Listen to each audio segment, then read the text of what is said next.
of Holt of Kentucky, who declined, and then to James Speed, also a Kentuckian of high professional and social standing, the brother of his early friend Joshua F. Speed. Soon after the opening of the new year, Mr. Fessenden, having been again elected to the Senate from Maine, resigned his office as Secretary of the Treasury. The place thus vacated instantly excited a wide and spirited competition of recommendations. The President wished to appoint Governor Morgan of New York, who declined, and the choice finally fell upon Hugh McCulloch of Indiana, who had made a favorable record as comptroller of the currency. Thus only two of Mr. Lincoln's original cabinet, Mr. Seward and Mr. Welles, were in office at the date of his second inauguration, and still another change was in contemplation.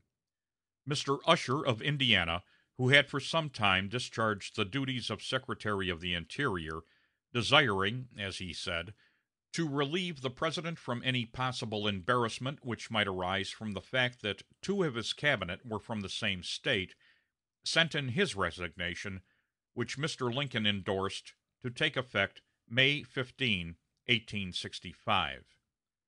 The tragic events of the future were mercifully hidden.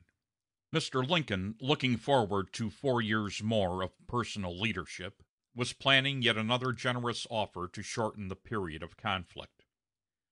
His talk with the commissioners at Hampton Roads had probably revealed to him the undercurrent of their hopelessness and anxiety, and he had told them that personally he would be in favor of the government paying a liberal indemnity for the loss of slave property, on absolute cessation of the war and the voluntary abolition of slavery by the Southern States.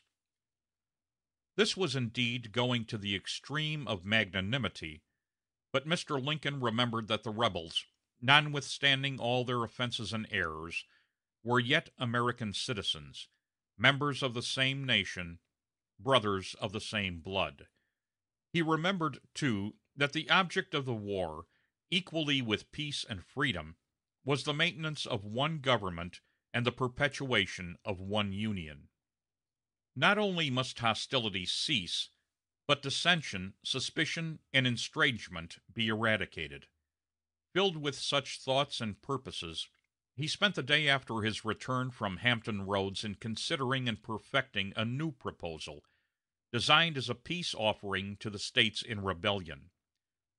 On the evening of February 5, 1865, he called his cabinet together, and read to them the draft of a joint resolution and proclamation embodying this idea, offering the Southern States $400 millions, or a sum equal to the cost of the war for 200 days, on condition that hostilities cease by the 1st of April, 1865, to be paid in 6% government bonds, pro rata on their slave populations as shown by the census of 1860, one half on April 1, the other half only upon condition that the 13th Amendment be ratified by a requisite number of States before July 1, 1865.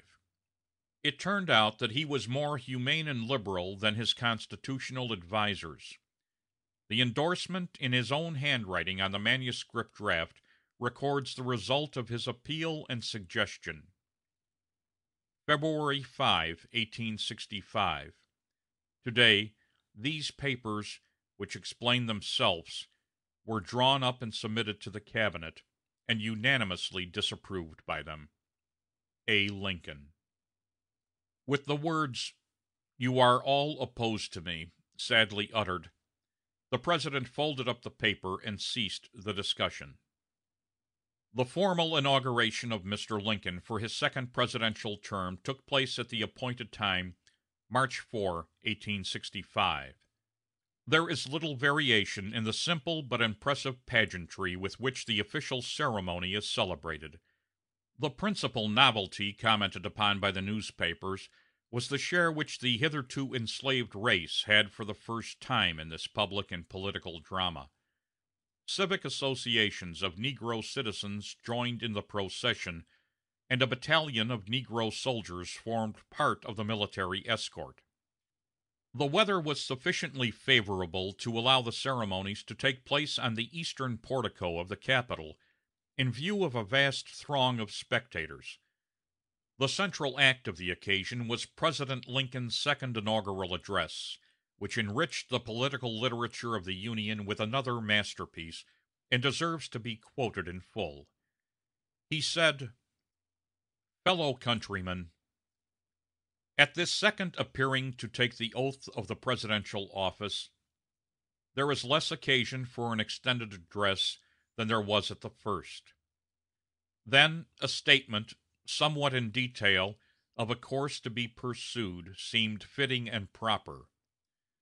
Now, at the expiration of 4 years, during which public declarations have been constantly called forth on every point and phase of the great contest which still absorbs the attention and engrosses the energies of the nation, little that is new could be presented.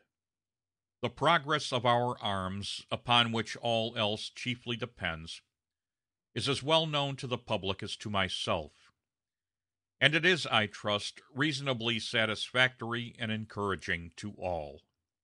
With high hope for the future, no prediction in regard to it is ventured." On the occasion corresponding to this 4 years ago, all thoughts were anxiously directed to an impending civil war. All dreaded it, all sought to avert it. While the inaugural address was being delivered from this place, devoted altogether to saving the Union without war, insurgent agents were in the city seeking to destroy it without war, seeking to dissolve the Union and divide effects by negotiation. Both parties deprecated war, but one of them would make war rather than let the nation survive, and the other would accept war rather than let it perish. And the war came. 1/8 of the whole population were colored slaves, not distributed generally over the Union, but localized in the southern part of it. These slaves constituted a peculiar and powerful interest. All knew that this interest was, somehow, the cause of the war. To strengthen, perpetuate, and extend this interest was the object for which the insurgents would rend the Union, even by war, while the government claimed no right to do more than to restrict the territorial enlargement of it. Neither party expected for the war the magnitude or the duration which it has already attained.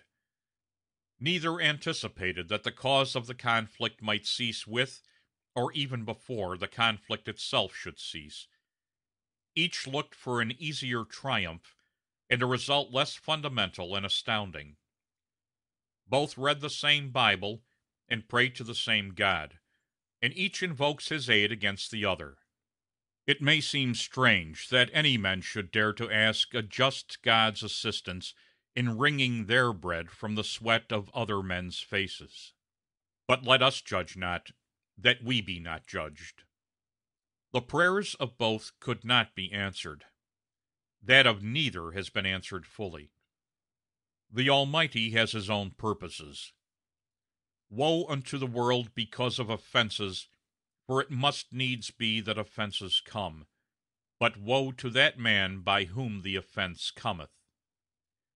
If we shall suppose that American slavery is one of those offenses which, in the providence of God, must needs come, but which, having continued through his appointed time, he now wills to remove, and that he gives to both North and South this terrible war as the woe due to those by whom the offense came, shall we discern therein any departure from those divine attributes which the believers in a living God always ascribe to him?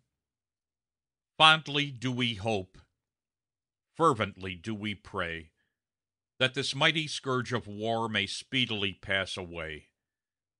Yet, if God wills that it continue until all the wealth piled by the bondsman's 250 years of unrequited toil shall be sunk, and until every drop of blood drawn with the lash shall be paid by another drawn with the sword, as was said 3,000 years ago, so still it must be said, the judgments of the Lord are true and righteous altogether. with malice toward none, with charity